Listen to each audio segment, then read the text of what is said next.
Praise the Lord. கர்த்தருக்கு மகிமை உண்டாவதாக. இந்த நல்ல காலை வேளையில் கர்த்தருடைய வார்த்தை மூலமாய் உங்கள் யாவரையும் சந்திப்பதிலே நான் மிகுந்த மகிழ்ச்சி அடைகிறேன். மத்தேயு எழுதின சுவிசேஷ புத்தகம் 25ஆம் அதிகாரம் 23ஆம் வசனம்.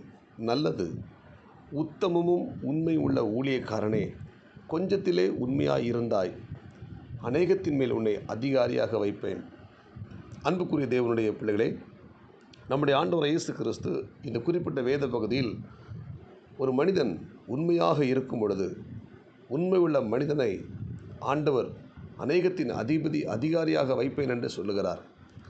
இந்த காலை வேளையில் இறைவார்த்தை கேட்கிற தேவனுடைய பிள்ளைகளே, நாம் எல்லாரும் உண்மை உள்ளவர்களாக இருக்க நமக்கு தேவன் கிருபை தருவாராக.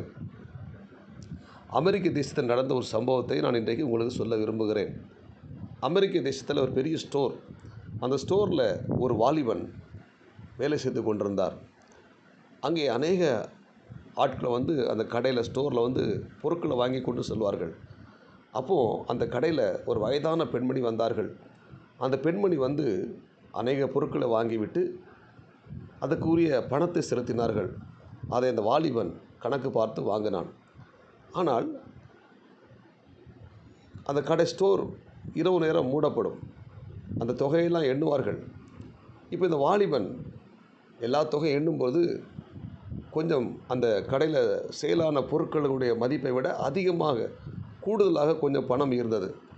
உடனே இந்த பணம் எப்படி வந்தது என்று சொல்லி அந்த வாலிபன் யோசித்து பார்க்கும்போது, அந்த வயதான பெண்மணி வாங்கின பொருட்களுக்கு உள்ள பணத்தில், அவங்க கொடுத்த பணத்தில் மீதி பணத்தை திரும்பி அவங்களுக்கு கொடுக்காம போயிட்டோம் அப்படிங்கிற அதை கணக்கு பார்க்கும்போது அவர் புரிந்து கொள்கிறார். உடனே பல மைல் தூரம் அந்த வாலிபன் கடந்து சென்று அந்த வயதான பெண்மணியுடைய அந்த முகவரியில் போய் அவங்கள பார்த்து அந்த மீதமுள்ள அவங்களுக்கு கொடுக்க வேண்டிய அந்த மீதமுள்ள பணத்தை கொண்டு கொடுத்தார். அந்த வாலிபர் யாருன்னா, பின்னாட்களில் அமெரிக்க தேசத்தின் அதிபதியாக உயர்ந்த ஆபிரகாம் லிங்கன். அன்புக்குரிய தேவனுடைய பிள்ளைகளே, அந்த ஆபிரகாம் லிங்கன் தன்னுடைய அந்த சின்ன விஷயத்தில் உண்மையாக இருந்தபடினால தேவன் அந்த தேசத்துக்கே அவரை அதிபதியாக உயர்த்தினார். வேதம் சொல்லுகிறபடி தேவன் நம்மை உயர்த்த வேண்டுமானால் நாம் உண்மை உள்ள மனிதர்களாக இருக்க வேண்டும்.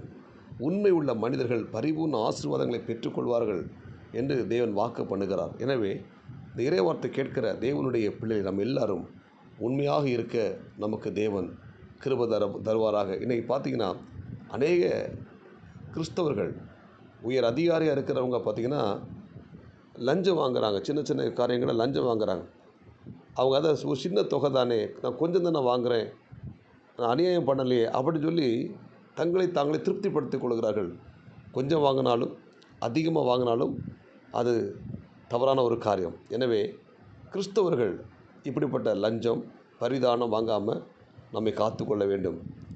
நீங்கள் யோசேப்புடைய வாழ்க்கையை நம்ம பார்ப்போம்னா, அந்த யோசேப்பு எகிப்தில் ஒரு அடிமையாக இருக்கிறான். அந்த அடிமையாக இருந்த யோசேப்பை போர்த்திபாருடைய வீட்டில் வேலைக்கு அமர்த்துகிறார் போர்த்திபார். அந்த போர்த்திபாருடைய வீட்டில் இந்த யோசேப்பு வேலை செய்கிறான். அந்த போர்த்திபாருக்கு அந்த யோசேப்பு உண்மையாக இருந்தான். அதனால தான் அந்த போர்த்திபார் தன்னுடைய வீட்டில் இருக்க எல்லா பொறுப்புகளையும் அந்த யோசேப்பு கையில் கொடுத்தான். அந்த பொறுப்புலையும் யோசேப்பு உண்மையாக இருந்தபடினால அந்த யோசேப்பு பின்னாட்களில் அந்த எகிப்துக்கே அதிகாரியாக மாறிவிடுகிறார். அன்புக்குரிய தேவனுடைய பிள்ளை, நம்ம கையில் கொடுக்குற பொறுப்புகளில் நம்ம உண்மையாக இருப்போமானால், தேவன் நம்மை நம்பி கொடுக்குற பொறுப்புகள், நம்ம செய்கிற வேலை விஷயங்கள் எல்லாவற்றிலையும் நம்ம உண்மையாக இருப்போமானால் நம்மை ஆண்டு பரிபூர்ண ஆசீர்வாதங்களால் நிரப்புவார். இந்த இறைவார்த்தை கேட்கிற தேவனுடைய பிள்ளைகளே, நாம் ஒவ்வொருத்தரும் உண்மை உள்ளவர்களாக இருக்க வேண்டும்.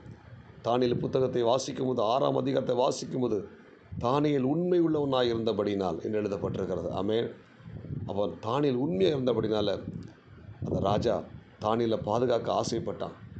அவன் உண்மையாக இருந்தபடினால அந்த சிங்கங்கள் அவனை ஒன்றும் செய்ய முடியல, சேதப்படுத்த முடியல. தானியேலை தேவன் உயர்த்தினார். அப்புறம் உண்மையாக இருப்போமானா நமக்கு உயர்வு நிச்சயம்.